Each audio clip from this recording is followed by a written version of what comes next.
올해 미국 대선이 있습니다. 뉴스를 통해서 다들 들으셨겠지만 대선 경쟁이 아주 치열하죠. 실제로 대선이 끝날 때까지 누가 대통령이 될지 예측하기가 참 힘들다는 그런 얘기들이 많이 있습니다. 대선이 끝나면 공공기관장들이 바뀌죠. 그리고 미국을 대표하는 대사들이 바뀌게 됩니다.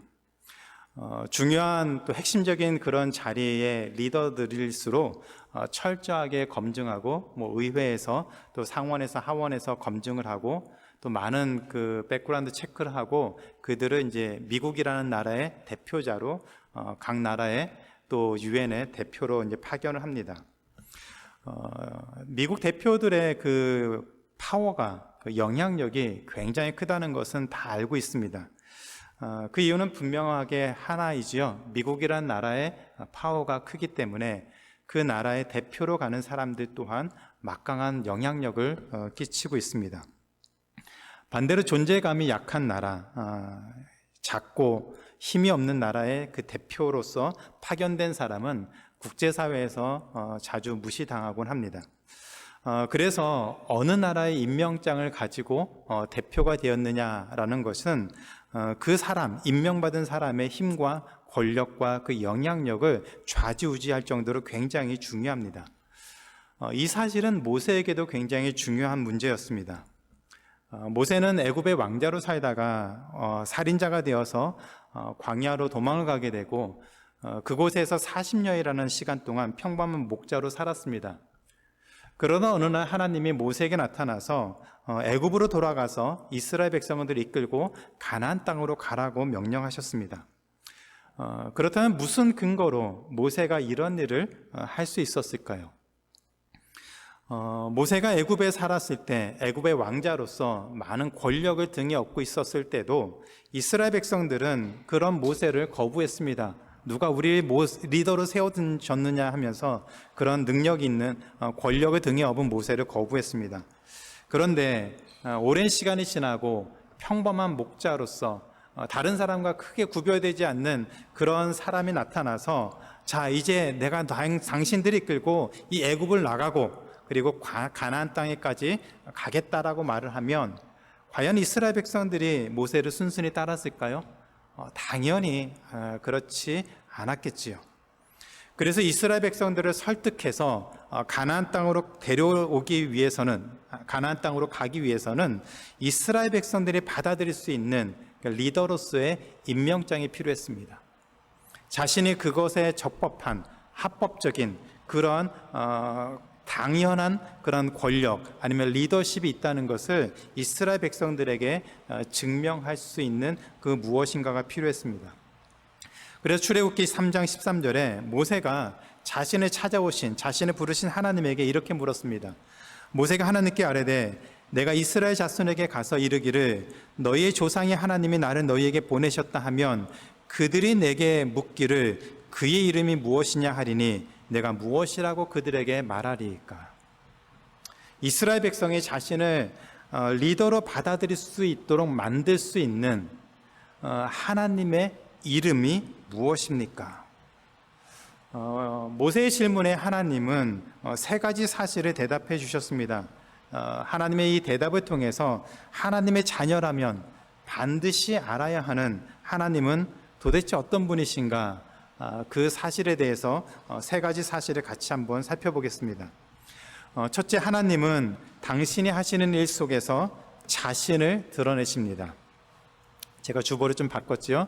거의 괄호 넣기를 했습니다. 유치한 것 같지만 한번 채워 넣으면서 말씀을 한번 들어보시기 바랍니다. 하나님은 당신이 하시는 일 속에서 하나님 자신을 드러내십니다. 이스라엘 백성에게 하나님의 이름을 뭐라고 말해야 됩니까? 라고 묻는 모세에게 하나님은 14절에서 나는 스스로 있는 자니라 I am who I am 이라고 대답하셨습니다. 그런데 그 다음 절에 보면 15절에서 하나님은 모세에게 이런 말씀을 덧붙였습니다. 너희 조상의 하나님 여호와 곧 아브라함의 하나님, 이삭의 하나님, 야곱의 하나님이 나의 영원한 이름이요 대대로 기억할 나의 칭원이라. 그렇다면 모세가 물어보면서 듣고 싶어 했던 대답, 하나님의 이름은 여호와입니다. 여호와. 그런데 하나님은 나는 스스로 있는 자, 나는 스스로 존재하는 자라는 사실을 먼저 언급하셨습니다. 나는 스스로 있는 자, I am who I am that I am 이라고 하는 말을 직역을 해서 얘기를 한다면 원래는 이렇게 표현합니다. 나는 나다. 나는 나다. 아니면 나는 나라는 존재이다 라고 번역을 할 수 있습니다.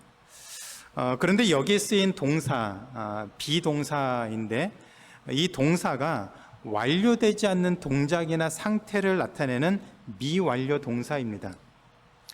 따라서 어느 시점에서 하나님의 그 존재가 고정된 모습으로 사람들에게 나타내는 그런 것이 아니다라는 얘기입니다. 말이 좀 어렵죠. 저도 이 말을 어떻게 설명해야지 좀 더 쉽게 이해할 수 있을까 생각을 해봤는데 많은 고민을 해봤습니다. 그러니까 예를 들어서 A는 B다라고 말하면 이건 하나의 공식화된 것입니다. A는 B다 하면은 A라고 생각하는 것은 B라는 것으로 설명할 수 있다는 얘기입니다. 그런데 하나님은 이렇게 공식으로 A는 B라는 것처럼 정해져 있는 그런 말로 이해할 수 없다, 설명할 수 없다는 의미입니다. 그래서 이런 의미를 고려해서 나는 스스로 있는 자를 번역한다면, 앞뒤 문맥을 고려해서 번역을 한다면 이렇게 이해할 수 있습니다.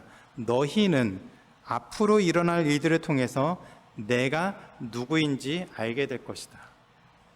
나는 스스로 있는 자라는 그 말은 이후에 하나님이 이스라엘 백성들 이끌고 가나안 땅으로 가는 그 모든 과정 속에서 하나님이 이스라엘 백성들을 위해서 행하시는 그 모든 일들을 통해서 하나님이 어떤 분이신지를 이스라엘 백성들이 너희가 알게 될 것이다, 이 얘기입니다. 그래서 나는 스스로 있는 자이다. 그리고 앞으로 되어질 일들이 바로 나라는 말은 하나님이 이스라엘 백성들의 상황에 직접 들어오셔서 그들의 삶에 개입하시고 그들의 모든 상황을 통해서 하나님이 어떤 분이시라는 것을 하나님이 스스로 증명하고 보여주시겠다고 하는, 이해시키겠다고 하는, 경험시키겠다고 하는 하나님의 약속의 표현입니다. 그리고 실제로 이스라엘 백성들이 애굽을 나와서 출애굽하며 광야에서 한 40년의 시간을 보내는 동안 이들은 하나님이 행하시는 크고 놀라운 일들을 경험을 했습니다. 그리고 그 상황을 통해서 하나님이 어떤 분이시라는 것을 수도 없이 경험하고 고백을 하게 되었습니다. 그런데 나는 스스로 있는 자라고 하는 이 하나님의 존재 방식, 하나님이 펼치시고 보여주시고 경험시키실 그 모든 상황을 통해서 하나님이 어떤 분이시라는 것을 지속적으로 끊임없이 계속해서 보여주겠다고 하는, 알려주겠다고 하는 이 말씀이 이스라엘 백성에게만 의미 있는 것이 아닙니다. 오늘 우리에게도 동일한 모습으로 하나님은 하나님의 하나님 되심을 보여주고 계십니다. 하나님을 처음부터 명확하게 하나님은 이런 분이야 라고 공식처럼 그렇게 아는 사람은 없습니다. 기도하면서 또 말씀을 듣고 배우면서 하나님을 알아가고 우리 앞에 놓인 어떤 어려운 일들 또 상황들을 해결해 가면서 또 그 상황 속에서 하나님이 주시는 그 은혜를 누리면서 하나님이 어떤 분이시라는 것을 우리는 하나씩 하나씩 경험하게 됩니다. 건강의 문제나 어려운 상황들을 통해서 또 하나님이 그것을 풀어가는, 또 우리 삶에 개입하시고 우리를 이끌어 가시는 그 과정 속에서 하나님의 하나님 되심을 우리가 경험하게 되고 또 인정하게 되고 고백하는 과정을 통해서 우리는 하나님을 알아갑니다. 그래서 매 순간 우리를 위해서 일하시는 하나님, 그 하나님의 능력과 은혜를 경험하면서 우리는 하나님은 이런 분이시구나, 하나님은 우리에게 이런 것을 행하시는 분이시구나, 우리는 이런 하나님을 믿고 있는 것인가, 믿고 있다고 하는 것을 고백하고 경험하게 된 것이죠. 그래서 신앙의 연수가, 우리 삶의 깊이가 더해가면 더해갈수록 우리는 하나님에 대해서 더 자세하게, 더 깊이 있게 더 풍성한 것을 알게 된다라고 얘기합니다. 그래서 우리도 어느 순간에는 하나님은 나에게 이런 분이시다라는 그 고백을 하는 자리에까지 갈 수가 있습니다. 다만 이스라엘 백성은 이처럼 하나님이 그들의 삶 속에서 그들의 상황에 개입하셔서 하나님의 능력을 보여주고 하나님이 어떤 분이시라는 것을 그들의 삶 속에서 깨닫게 하시면서 하나님의 하나님 되심을 고백했던 것에 비해서 우리는 더 특별한 것이 있습니다. 우리도 하나님이 우리 인생에 개입하시고 우리와 함께 하시고 하나님의 능력을 경험하게 하시면서 하나님이 어떤 분이시라는 것을 경험하고 고백하게 되지만 우리에게는 더욱더 특별한 것이 있습니다. 우리는 성경에 기록된 이스라엘 백성들의 삶을 통해서 하나님이 어떤 분이신지 배우고 고백할 수가 있습니다. 이스라엘 백성들에게는 한 가지 방법밖에 없었어요. 그들의 삶 속에서 하나님이 역사하시고 하나님이 개입하시고 보여주는 모든 사건을 통해서 하나님이 어떤 분이시라는 것을 그들이 깨달았던 것이 그들에게 있는 방법이었다면 우리는 그들의 이야기를 통해 우리 삶에 개입하신 하나님의 능력과 은혜를 경험하는 것뿐만 아니라 그들의 삶이 기록된 성경을 통해서 하나님의 말씀을 통해서 하나님이 역사에서 어떤 분이셨는가, 하나님이 이 땅을 어떻게 통치하고 인도하셨는가를 말씀을 통해서 배우게 됩니다. 어떤 분들은 나도 모세처럼 하나님의 말씀을 직접 듣고 싶어, 하나님이 내 인생에 즉각적으로 역사하시는 것들을 경험하고 싶어, 그게 더 확실한 것 같다라고 생각할 수 있지만 그렇지 않습니다. 우리는 더 확실하고 더 방대한 성경 속에 많은 증거들이 있습니다. 한두 사람이 살아온 방식이 아니라 수많은 사람들이, 이루 헤아릴 수 없는 수많은 사람들이 하나님의 역사와 하나님의 은혜를 경험하고 고백하며 그들이 하나님을 어떻게 알아가고 하나님과 어떻게 교제하고 하나님의 자녀로서 살아왔는지 그 모든 것들이 기록된 하나님의 말씀이 있습니다. 저는 하나님을 아는 일에도 하나님을 믿는 일에도 우리가 이스라엘 백성들보다 더 유리한 고지에 있다라고 생각합니다. 그들은 하나님을 직접 경험하는 것, 하나님이 그들의 인생 가운데 참여하셔서 보여주신 그것만 그들이 경험했던 것에 비해서 우리는 그 경험을 할 수 있고 그리고 더 확실한 증거인 하나님의 말씀을 통해서 하나님을 배우고 하나님을 경험하고 고백할 수가 있습니다. 신앙생활을 하면서 아무리 많은 경험을 했어도 하나님의 말씀에서 벗어나면 자기 주관에 사로잡혀서 위험한 선택과 위험한 잘못된 길로 빠질 수밖에 없습니다. 이것은 어떤 한 사람만의 문제가 아니라 실제로 그런 모습을 보이는 사람들의 공통점은 하나님의 말씀을 무시하거나 하나님의 말씀을 잘못 받아들이고 오해하고 자기 주관적인 것으로 하나님의 말씀을 판단했을 때 그들은 잘못된 길로 가는 것을 많이 봤습니다. 성경 말씀을 기반으로 해서 우리 신앙과 우리 믿음을 견고하게 세워야 신앙의 연수가 깊어갈수록 하나님과 더 긴밀한 관계를 맺을 수가 있습니다. 그리고 성숙한 신앙인으로 그리스도인으로 자랄 수가 있습니다. 신앙생활 하면서 성경을 믿지 못한다면, 하나님의 말씀을 읽지 못하고 배우지 않는다면 어떻게 될까요? 당연히 자기가 믿고 싶은 대로, 자기가 생각한 대로 말씀을 이리저리 갖다 붙이고 자기가 만들어낸 그런 하나님을 믿는 그런 모습이 된다면 그것은 신앙인이라기보다는 빈 깡통이 되어버리는 그런 안타까운 모습일 수 있습니다. 그리고 그로 인해서 거짓 이단에 잘못된 가르침에 빠지고 그로 인해서 정말 돌이킬 수 없는 안타까운 결과들을 갖게 되는 것을 참 많이 봅니다. 그런데 생각보다 이런 모습들이 이 시대의 교회 안에 너무나도 많습니다.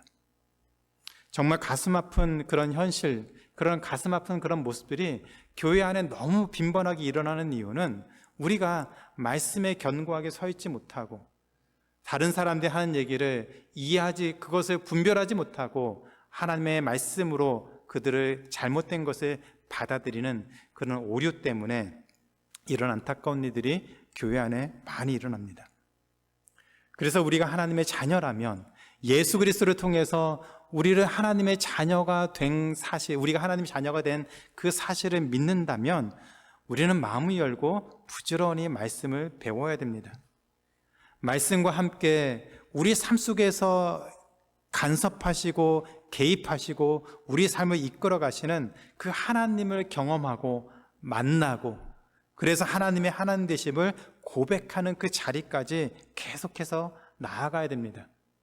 그래야 말씀이 바로 서서 우리가 하나님의 자녀로서 하나님의 영광됨을 위해서 살아갈 수가 있습니다.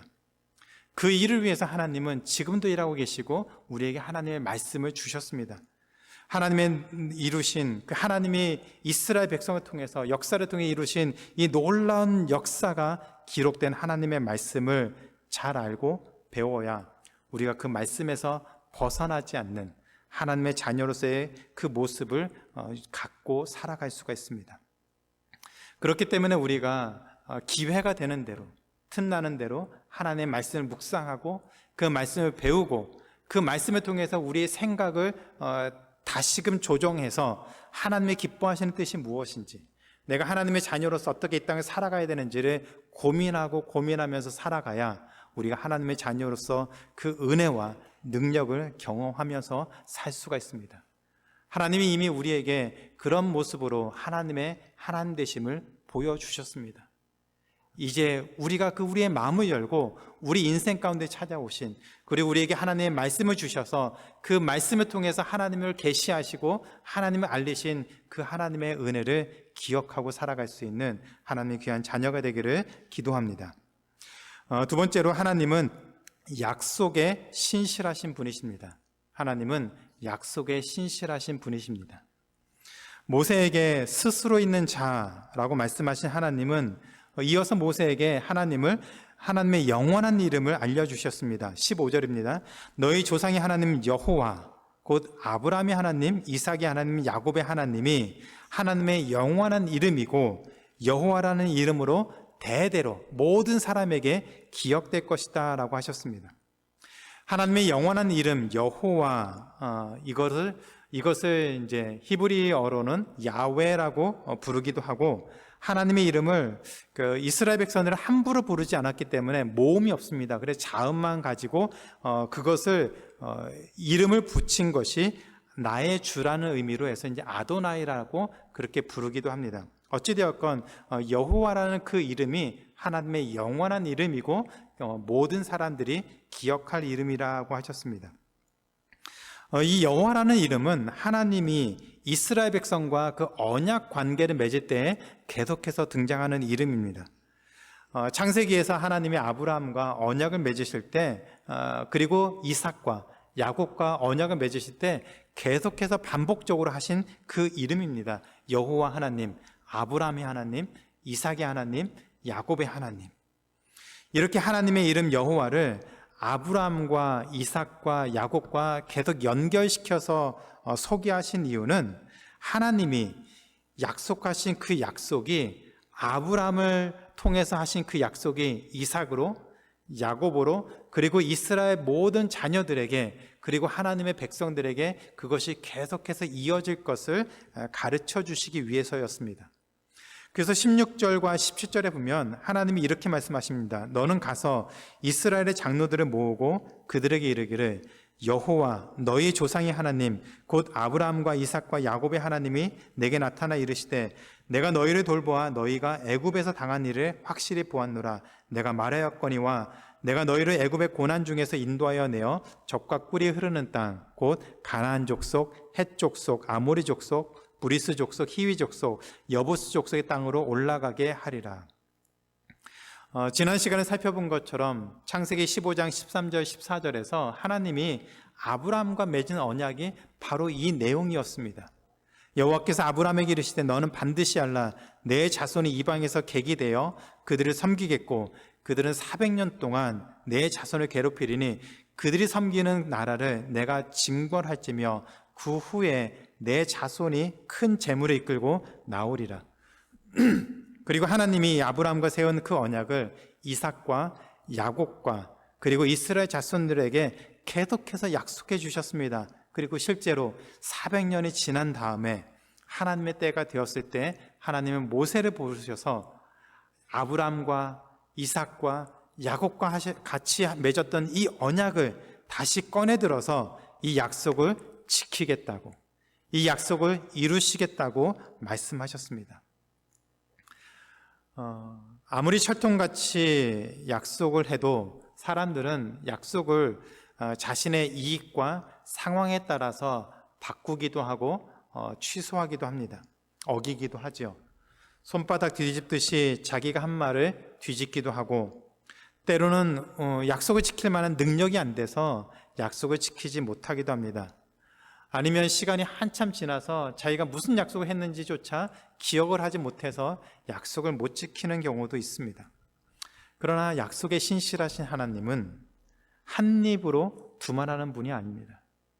하나님이 하신 그 약속을 하나님이 기억하시고 시간이 지나도 그 약속을 변하게 하거나 그 약속을 취소하는 분이 아니십니다. 하나님에 대해서 히브리서 6장 17절 18절에 이런 표현이 있습니다. 제가 표준 세번역으로 스크린에 띄웠는데 한번 같이 읽겠습니다. 시작. 하나님께서는 그 약속을 상속받는 사람들에게 하나님의 뜻이 불변함을 더욱 밝게 나타내 보이시려고 맹세로서 보증해 주셨습니다. 이는 앞에 놓인 소망을 붙잡으려고 세상에서 피신한 사람들인 우리가 이 두 가지 변할 수 없는 사실, 곧 하나님의 약속과 맹세를 의지하여 큰 위로를 받게 하려는 것입니다. 하나님께서 약속하시고 맹세하실 때에 거짓말을 하실 수 없습니다. 하나님은 거짓말을 하실 수 없는 분이십니다. 그런데 그 거짓말을 할 수 없는 것을 더 확실하게 하기 위해서 약속을 하시고 그 약속을 반드시 이루겠다고 하는 맹세까지 덧붙여서 하나님 스스로 그것이 올가미가 되어서 약속을 반드시 지킬 수 있도록 하나님 스스로 그이들을 만드셨다는 얘기입니다. 거짓말을 하지 않는 하나님, 그 하나님이 우리에게 약속을 주신다면 그 약속은 절대로 변하거나 취소되지 않는다는 의미입니다.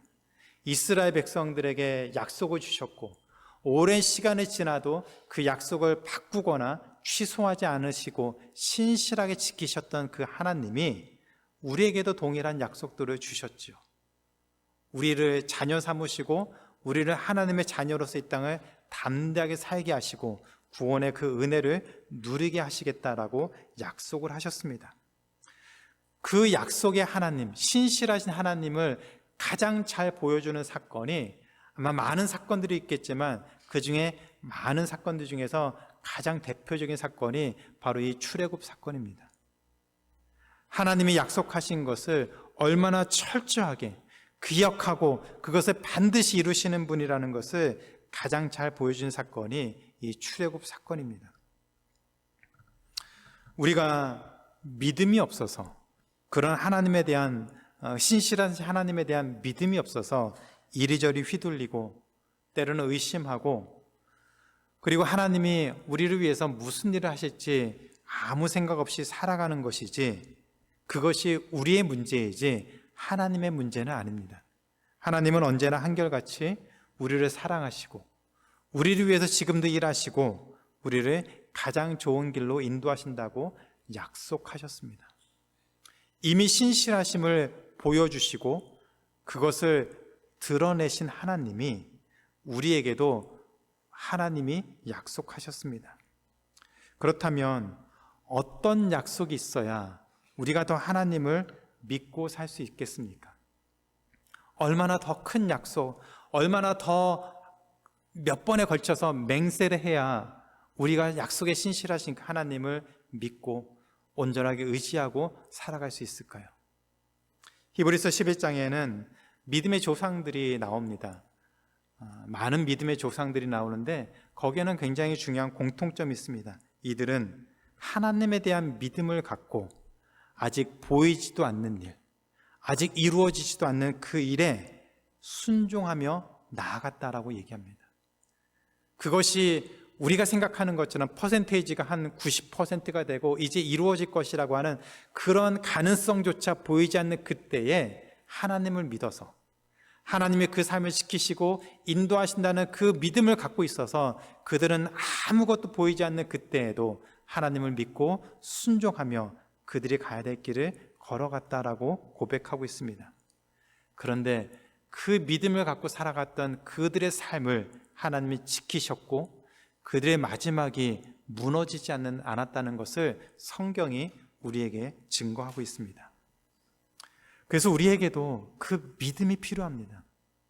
약속에 신실하신 하나님, 우리 상황에 떠밀려서 우리가 붙잡고 있는 것이 별로 없어서 우리가 의지하는 것이 세상적으로는 별 가치 없는 힘이 없고 나약한 것이어서 우리 마음을 두렵게 할 때에도, 우리 마음이 불안해질 때에도 약속에 신실하신 하나님, 우리와 함께하기를 기뻐하신 그 하나님을 믿음으로 말미암아 우리가 주어진 삶을 담대하게 걸어가야 될 줄로 믿습니다.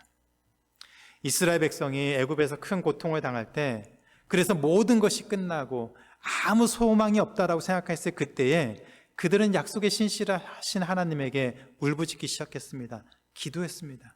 살려달라고 기도했습니다. 하나님이 그 기도를 들으시고 일하셔서 그들을 애굽에서 나오고 광야에서 그 오랜 시간을 통과하게 한 다음에 약속의 땅 가나안으로 들어가게 하셨습니다.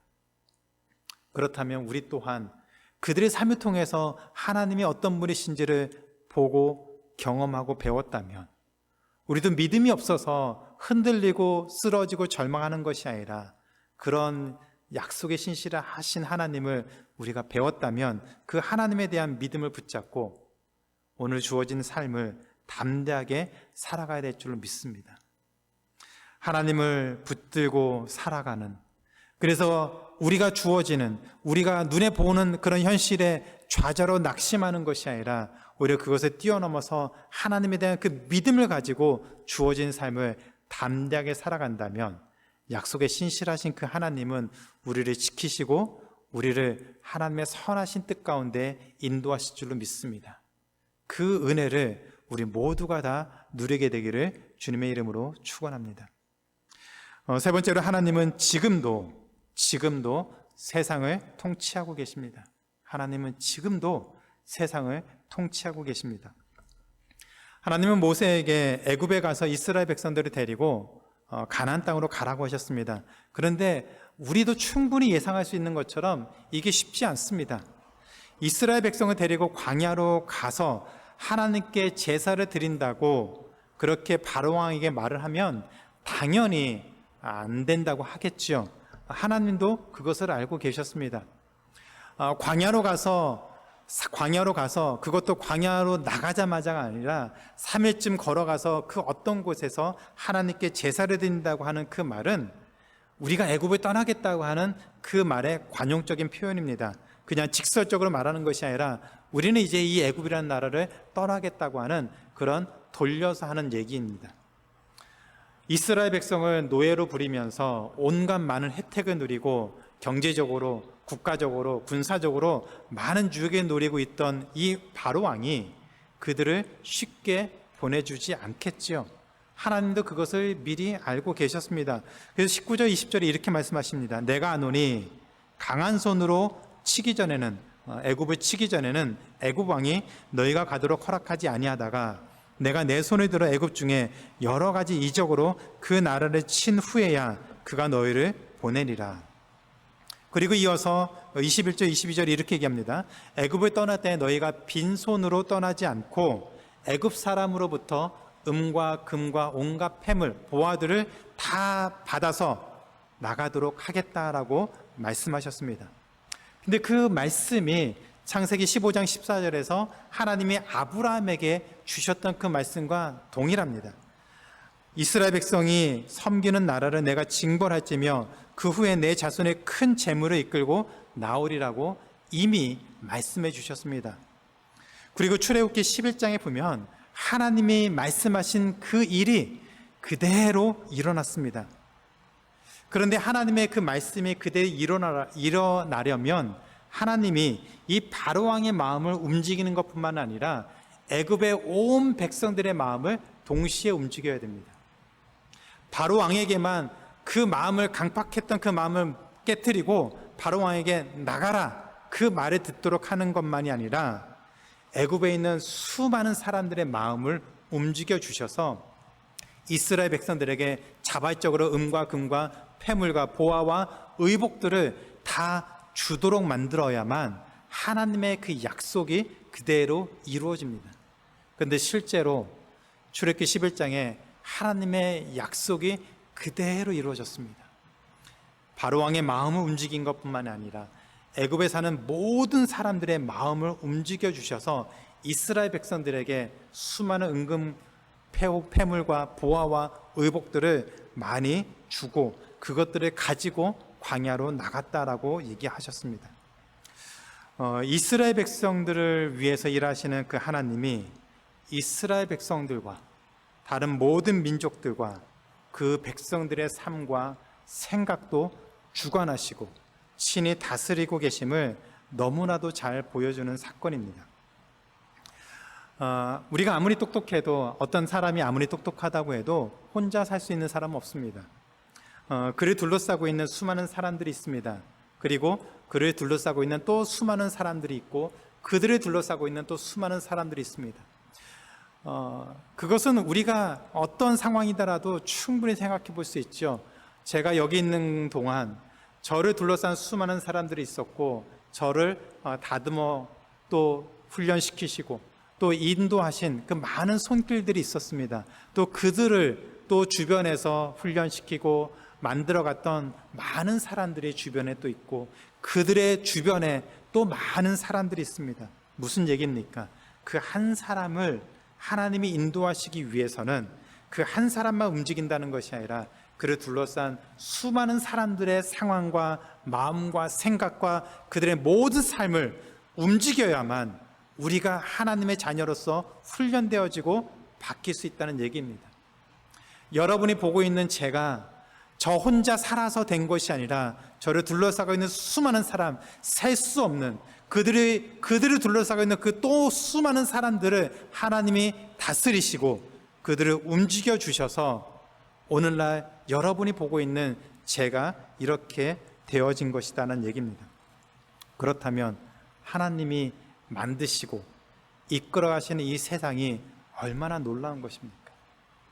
우리는 어떤 한 사람을 만나는 것으로만 생각하는데 그 한 사람을 하나님이 다듬고 만들기 위해서 이미 수많은 사람들을 준비시키셔서 그들을 통해서 변화시키고 훈련시키고 그들의 모습을 준비시키셔서 나라는 사람과 만나게 하셨다면 그 일을 하신 하나님이 얼마나 놀랍고 대단하신 분이십니까?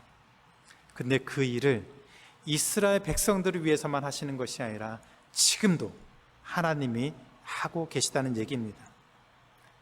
우리 주변에서 일어나는 많은 일들을 우리가 그 원인과 결과들을 다 알 수는 없습니다. 왜 이런 일이 일어났는지 우리의 능력으로 다 알 수는 없습니다. 그러나 우리가 분명하게 알 수 있는 것은 한 가지 있습니다. 하나님이 지금도 이 땅을 통치하고 있다는 사실입니다. 하나님이 지금도 모든 사람들의 마음과 생각을 주관하셔서 그 모든 것들을 통해서 하나님이 하나님의 일을 하고 계신다는 사실은 분명합니다. 그 일을 이스라엘 백성들을 통해서 보여주셨고 우리 지난 시간들을 통해서 보여주셨고 우리 현재의 모습을 통해서 보여주셨고 앞으로의 삶을 통해서도 하나님이 반드시 보여주십니다. 그래서 시편 기자가 시편 8편 4절에서 이런 고백을 합니다. 같이 한번 읽겠습니다. 시작. 사람이 무엇이간데 주께서 그를 생각하시며 인자가 무엇이간데 주께서 그를 돌보시나이까. 하나님이 인간을 생각하시고 돌보신다고 하는 그 동사가 여기도 미완료 동사입니다. 무슨 얘기인지 이해가 되십니까? 아직 완결된 끝난 행위가 아니라 계속해서 진행되고 있는 동작, 모습이라는 얘기입니다. 하나님이 인간을 생각하시고 인간을 돌보시고 우리를 지키시고 인도하시는 것이 어느 한순간에 딱 끝나서 자 이제 내가 할 일 다 끝났으니까 이제 알아서 살아라, 그게 아니라 우리가 태어나면서부터, 아니 그 이전부터 준비하신 하나님이 우리를 지금도 앞으로도 돌보시고 생각하시고 인도하신다라고 말씀하고 계십니다. 하나님은 그렇게 지금도 이 땅을 통치하고 계십니다. 지금도 우리 삶에 간섭하시고 찾아오시고 우리와 함께 하십니다. 하나님이 지금도 세상을 통치하시기 때문에 그래서 우리에게는 소망이 있습니다. 하나님의 통치와 간섭이 우리 삶 가운데 함께 하시는 것이 어느 시점에서 끝나버린다면, 2024년이 마지막이라면 그 이후에는 우리에게는 소망이 없지요. 우리 힘으로 이 버거운 삶을 살아가야 됩니다. 그런데 하나님의 그 통치와 인도하심이 여전히 진행형입니다. 그래서 우리에게는 소망이 있습니다.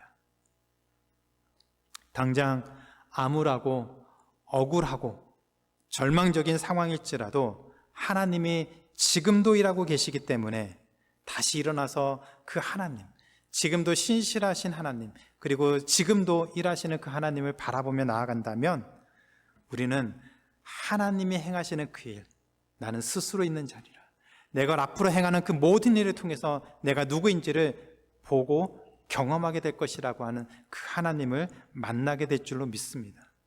이 믿음을 붙들고 주어진 삶을 살아야 됩니다. 지금 우리가 처해 있는 그 현실만 보는 것이 아니라 이 현실을 통해서 우리를 다듬어 가시고 인도하시는 그 하나님, 그 일을 되도록 만드시겠다고 하는 그 하나님을 바라보며 우리에게 주어진 삶을 살 때 우리가 하나님의 통치를 받을 뿐만 아니라 하나님이 행하시는 그 놀라운 일들을 경험하고 고백하게 될 줄로 믿습니다.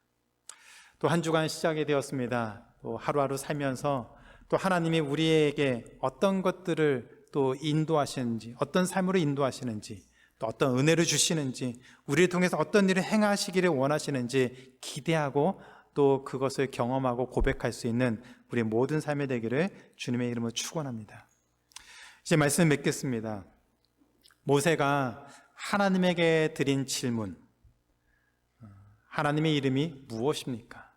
그 질문은 모든 신앙인에게 너무나도 중요한 질문입니다.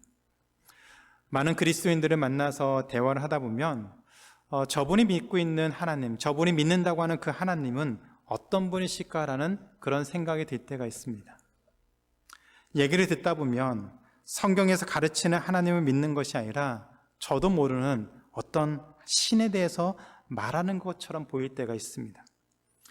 우리가 믿는 하나님은 인간이 만든 신이 아닙니다. 그리스 로마 신처럼 아니면 다른 우상처럼 인간들이 자기의 어떤 필요를 채우기 위해서, 자기의 어떤 만족을 위해서, 자기의 어떤 안전함을 느끼기 위해서 만든 그런 신이 아닙니다. 하나님은 하나님이 스스로 존재하시고 이미 존재하시고 그 존재하신 방식들을 우리에게 말씀하시면서 우리와 함께 하시며 이 역사를 만들어 가시는 하나님이십니다. 그리고 말씀을 통해서 우리에게 계속해서 하나님이 어떤 분이신지, 또 우리 삶에 간섭하시고 찾아오셔서 하나님이 어떻게 우리를 위해서 일하시는지를 계속 보여주고 계신 하나님이십니다. 우리는 그 하나님을 말씀을 통해서 배워야 됩니다. 만나야 됩니다. 그래서 예수님도 마태복음 16장 13절에서 어쩌면 동일한 질문들을 제자들에게 하신 것 같습니다. 제자들에게 사람들이 나를 누구라 하느냐? 그러자 제자들이 세례 요한이라고 합니다. 엘리야라고도 합니다. 선지자라고도 합니다. 많은 좋은 얘기들, 그것들을 대답했습니다. 그러자 예수님이 제자들에게 직접적으로 이렇게 물었습니다. 그러면 너희는 나를 누구라고 하느냐? 그때 베드로가 주는 그리스도시요 살아계신 하나님의 아들이라는 고백을 했습니다. 베드로가 이런 고백을 할 수 있었던 것은 하나님으로 말미암아 예수님에 대한 담대한 믿음이 있었기 때문이겠죠. 그렇다면 여러분에게 하나님은 어떤 분이십니까? 다른 사람들이 설명해주고 다른 사람들이 가르쳐준 그 하나님이 아니라, 그 예수님이 아니라 우리가 믿고 우리가 고백하고 우리가 지금까지 살아오면서 경험하고 만난 하나님, 말씀을 통해서 내가 경험하고 고백했던 그 하나님은 어떤 분이십니까? 그 하나님에 대한 믿음을 분명히 갖고 살아가고 계십니까? 한번 스스로에게 그 질문을 던져보시기 바랍니다. 그래서 하나님을 몰라서 아니면 잘못 알아서 잘못된 길로 가버리는 그런 안타까운 인생이 아니라 하나님을 바로 알고 그 하나님에 대한 분명한 믿음을 갖고 주어진 삶을 담대하게 살아가서 하나님의 그 역사에 쓰임받고 동참하는 그 은혜를 누리는 하나님이 될 것인가? 한번 질문해 보시기 바랍니다. 그 질문에 우리가 어떤 답을 하고 또 한 주간을 살아갈지 한번 스스로 돌아보시면서 하나님의 하나님 되심을 고백하며 살아갈 수 있는 우리 모두가 되기를 주님의 이름으로 축원합니다.